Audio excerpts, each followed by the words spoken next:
บายดีทุกคนมันก็มาพบกับเฮาไซซี่สตูดิโอแล้วคอยยูโดไซซี่สตูดิโอกามาพบก็อีกแล้วกับคลิปบล็อกไทยพรีวิดดิ้งอีกแล้วแต่หอมเนี่ยเป็นแบบตากล้องมืออาชีพนะเตรียมไปถ่ายกับสิเป็นยังไงกันให้เขาไปเบิ้ง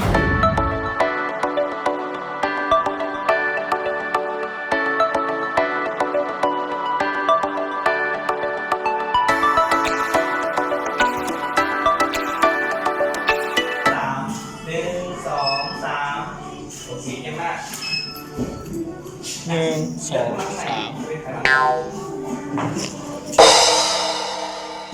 มือไม้เหมือนเดิมกดนะแต่ว่าชนกันในที่ไหนสุดยอดสองคนเลยขี่ในก่อนไม่โหดเอาเลยข้างหน้าแม่สวยแม่งหมดเงี้ยหวังบัวเอามาที่นี่กันอยากไหมต้องของเหรอแล้วทางนู้นว่าก็สิงเลยมันหลำลาย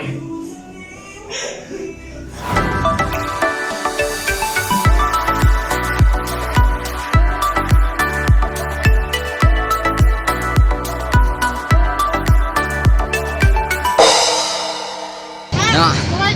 มาถ่ายตั้งแต่7 โมงวะจะ2 โมง 3 โมงเลย มาถ่ายตั้งแต่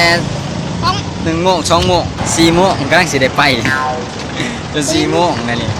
โอ้แล้วสิเก็บบรรยากาศในเบิงเป็นจังไดกันไปเบิงกันเด้ 2,000 years later เนาะตอนนี้ก็มาฮอดแล้ววันเลยเตรียมทายเด้ก็ซ้ำนี่แหละก็มาบอกว่ามาฮอดแล้วซื้อกะไปเบิงอินเสิร์ตไป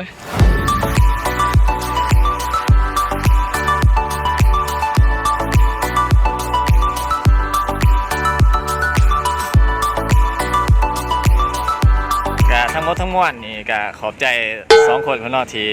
สรรผลงานให้กับเจ้าบ่าวเจ้าสาวอีก สาวน้ำพุทธากิ่งไรครับยอดเยี่ยมซื้อหานมาจะได้เด้ เพื่อนจะสาวเราไต่เวดดิ้ง ครับถ่ายรูปนี่แม่นวัยรุ่นนี่ก็ติดต่อได้บ่ ครับได้ครับได้